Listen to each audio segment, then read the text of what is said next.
Do Jornal Público, este é o P24. Eu sou o Ruben Martins. Os Estados Unidos tornaram-se numa ameaça à saúde global? Since 2000, autism rates have surged by much more than 400%. Complex situation. Durante décadas acreditámos que o progresso na medicina era uma estrada de sentido único. Mas o último ano veio provar que não há conquistas irreversíveis. Nos Estados Unidos, a dupla Donald Trump e Robert Kennedy Jr. iniciou aquilo a que muitos chamam de assalto da pseudociência à Casa Branca, transformando a saúde pública num território de incerteza e de teorias da conspiração. Em apenas 12 meses, assistimos ao regresso de doenças que julgávamos ver controladas nos Estados Unidos. O sarampo, por exemplo, atingiu em 2025 números que não se viam desde 1991. Tudo isto alimentado por um discurso que volta a insistir na tese, já desmentida pela ciência, de que as vacinas causam autismo. Mas o impacto vai muito além das fronteiras norte-americanas, com o corte de milhares de bolsas de investigação e também com a saída da Organização Mundial de Saúde. Os Estados Unidos estão a abdicar do papel que têm como farol na ciência, deixando um vazio que a China se está a apressar a ocupar. Para analisarmos este recuo histórico e as implicações para o mundo e para a Europa, está comigo neste P24 o jornalista do Público, Tiago Ramalho. Viva Roma. Tiago, o progresso da medicina era algo que parecia que não tinha marcha atrás, mas no último ano as coisas mudaram muito nos Estados Unidos, graças a Donald Trump e a Robert Kennedy Jr. com a pasta da saúde nos Estados Unidos. O que é que esta dupla tem feito ao certo na área da saúde que tem gerado tanta desinformação científica? Há muito por onde pegar, na verdade, mas eu diria que, por um lado, isto também mostra que, de facto, não há nenhum progresso que não tenha volta atrás. Na verdade, em apenas 12 meses tivemos uma série de iniciativas, muitas delas com um pendor claramente pseudocientífico. As vacinas são um caso notório e talvez o mais empolado pela nova administração norte-americana, sobretudo na associação com o autismo. Mas queria só começar por dizer uma outra coisa antes, é que é importante notar que isto não começou agora. Este assalto da pseudociência à Casa Branca, na verdade, começa logo com as nomeações para as pastas da saúde. Donald Trump nomeia pessoas como o Dave Welton, que associou a vacina tríplice contra o sarampo ao autismo, nomeou Marty Makary, muito crítico das máscaras, dos confinamentos durante a pandemia ou das doses de reforço contra a Covid-19, ou mesmo talvez o mais conhecido, que é o Mehmet Oz, mais conhecido como o Dr. Oz, que já tinha defendido a astrologia para a a saúde ou promoveu suplementos para a perda de peso sem provas de eficácia. Portanto, esta agenda já existia e tinha tido muita atenção por parte de uma franja do eleitorado que, em certa medida, cresceu com a pandemia, através da criação de dúvidas, do ceticismo e de uma certa desconfiança face às autoridades e àquilo que se dominam de intelectuais, por exemplo, dos especialistas. E o outro nomeado, se calhar mais conhecido, que foi para secretário da Saúde, é o Kennedy Jr., que era uma figura de cartaz da pseudociência há décadas, né? E nos primeiros meses de serviço, o que nós vimos é, por exemplo, o questionamento da vacinação contra o sarampo, quando os Estados Unidos se deparavam com surtos e com a primeira morte. Na altura, até a recomendação foi de que se desse vitamina A aos casos de sarampo. Mais tarde recuou porque percebeu que a única solução para os surtos era mesmo a vacinação. E há outros casos disso, até destas incongruências e destes recuos. Por exemplo, houve durante todo este ano uma alimentação desta ideia de que as vacinas provocam autismo, que é algo que tem sido desmentido ao longo das últimas décadas, com estudos com milhões de crianças, para perceber que de facto esta associação não existe. E uma das grandes promessas deste primeiro ano era que, isto foi dito logo em abril, se não me engano, que em setembro se ia apresentar a grande causa da epidemia de autismo e eliminar essa mesma causa. Ora, não há uma epidemia de autismo, até porque isto não é uma doença infecciosa, nem há propriamente uma causa única e específica. No final de outubro, Kennedy Jr. já dizia em conferência de imprensa que a causa do autismo era o paracetamol. sob a marca Tylenol, que fez correr muita tinta. E que é aconselhada às grávidas por algumas dores moderadas ou leves, para febres, etc. E só isso já cria aqui alguma Link social. pânico, sim, sim, até porque estamos a falar de momentos muito delicados, não é? Mesmo isso já tinha sido descartado por diversos estudos. 2 semanas depois dessa conferência em que dizia que a causa do autismo era o paracetamol, voltou atrás. Portanto, há aqui uma certa desinformação que é propagada e que depois o fact-check, mesmo essa correção feita pelo próprio, acabará por não chegar às mesmas pessoas. Estes são os exemplos óbvios, mas há outros. Também há, por exemplo, o corte de financiamento das universidades, há uma polémica saída da Organização Mundial de Saúde.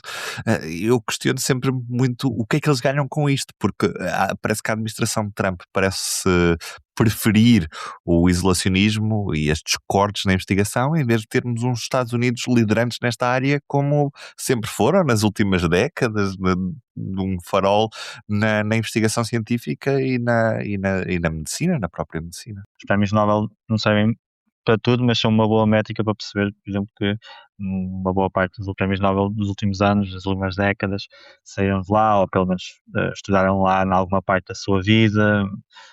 Todos os países europeus têm acordos com universidades norte-americanas. Isso acho que é bastante fácil de perceber o impacto dos Estados Unidos nestas matérias, mas de facto há um isolamento persistente.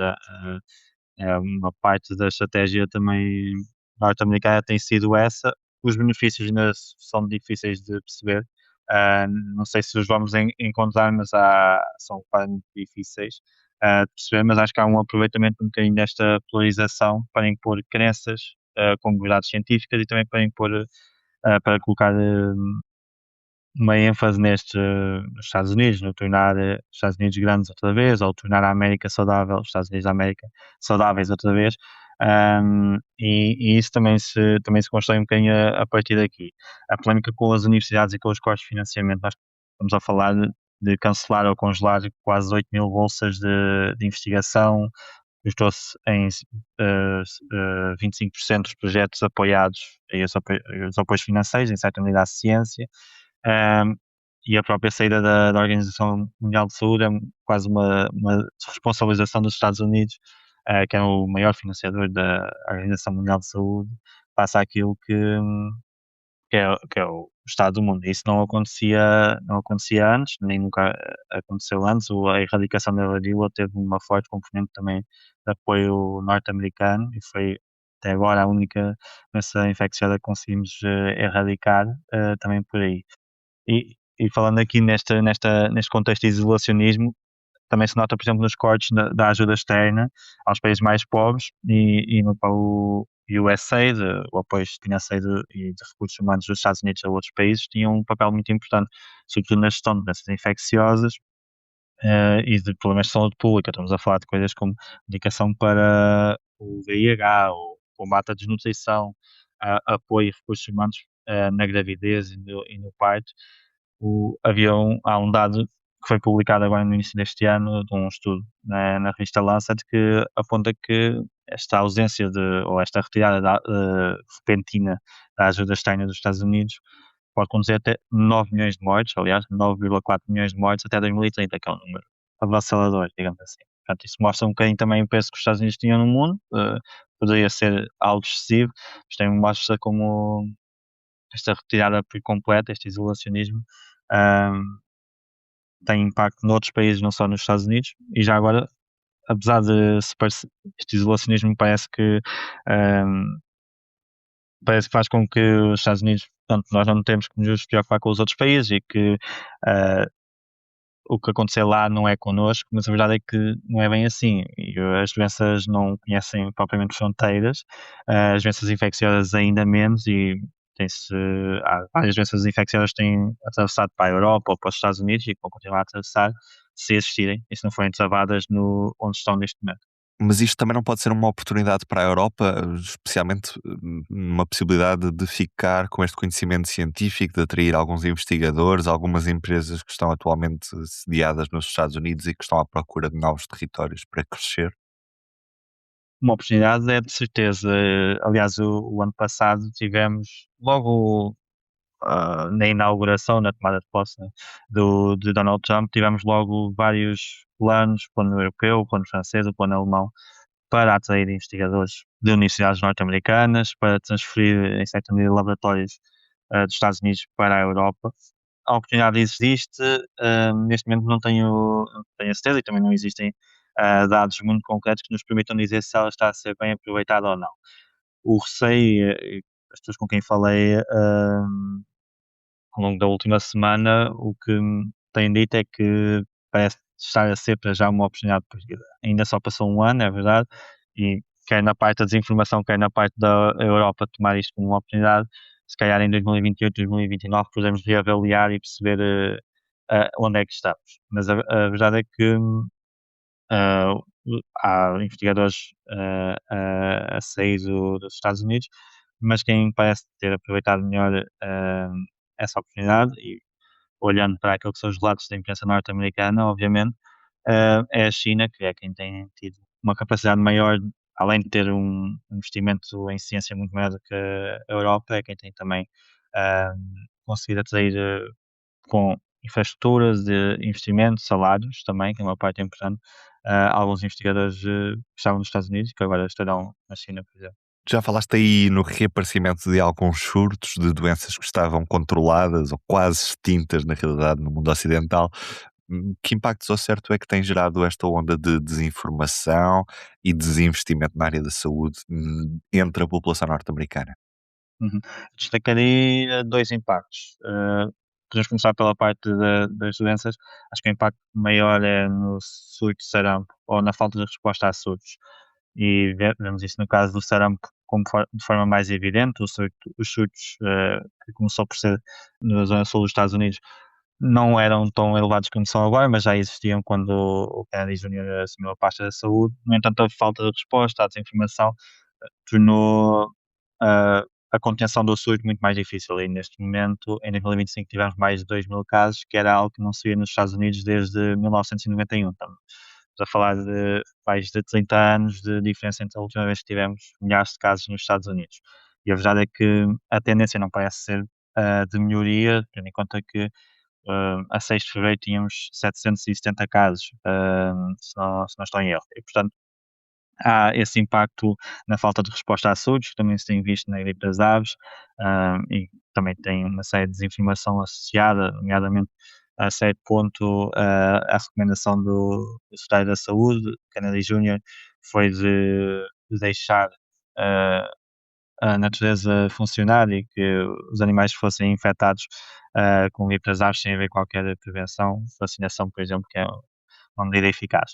E, portanto, há esse custo em termos de surtos e na falta de resposta e de contenção dos surtos que poderá ter impacto até a nível económico, por exemplo, neste caso do gado e da saúde animal, claramente tem um impacto económico no caso norte-americano. E depois há um outro aspecto que terá impacto e, sobretudo, se calhar mais a longo prazo, que é o impacto na confiança e este desmantelamento das infraestruturas de saúde ou da confiança nas instituições de saúde e instituições científicas.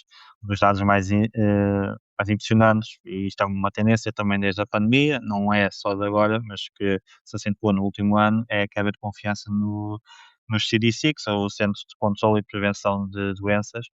Basicamente, fazer um paralelismo, eu diria que é como se a Diretora-Geral da Saúde nos viesse avisar de alguma coisa que está a correr mal no país e nós, metade do país, não acreditassem neste ponto o que estamos nos Estados Unidos, ou pelo menos desconfiasse do que nos estavam a dizer. E, portanto, esse impacto na confiança e na credibilidade das instituições acho que pode ser o que, a longo prazo, sobretudo, ou até médio prazo, se calhar, melhor dizendo, poderá criar depois ainda mais efeitos, quer na gestão de surtos, quer na quebra das taxas de vacinação, que já é um problema atual. E, portanto, daqui a 2 ou 3 anos podemos ter outra noção do que é que este primeiro ano e os próximos vão trazer, mas para já há alguns impactos que nos permitem ver que esta desinformação começa a triunfar. E quando as pessoas deixam de acreditar nas autoridades de saúde, o que é que pode correr mal, não é? Tiago, um abraço forte. Até ao próximo Um abraço, P24. para terminar, uma sugestão. Já sabe como votaram as freguesias e concelhos que adiaram uma votação e que só foram a votos neste domingo? Todas deram a vitória a António José Seguro, que passou os 3,5 milhões de votos. Com estas últimas freguesias, ficam fechados os resultados das eleições presidenciais, que pode ver de forma completa em público.pt. Por lá também encontra uma reportagem que escrevi este domingo a partir da Arruda dos Vinhos, um dos 3 concelhos que votou neste domingo, uma semana depois da maioria do país ter votado. Amanhã é terça de Carnaval, por isso estamos de regresso na quarta. Até lá, aquele abraço para si. Para não perder os novos episódios, subscreva este podcast do Público na sua aplicação preferida. Para além deste programa, há mais para descobrir em público.pt/podcasts. O Público fica no ouvido.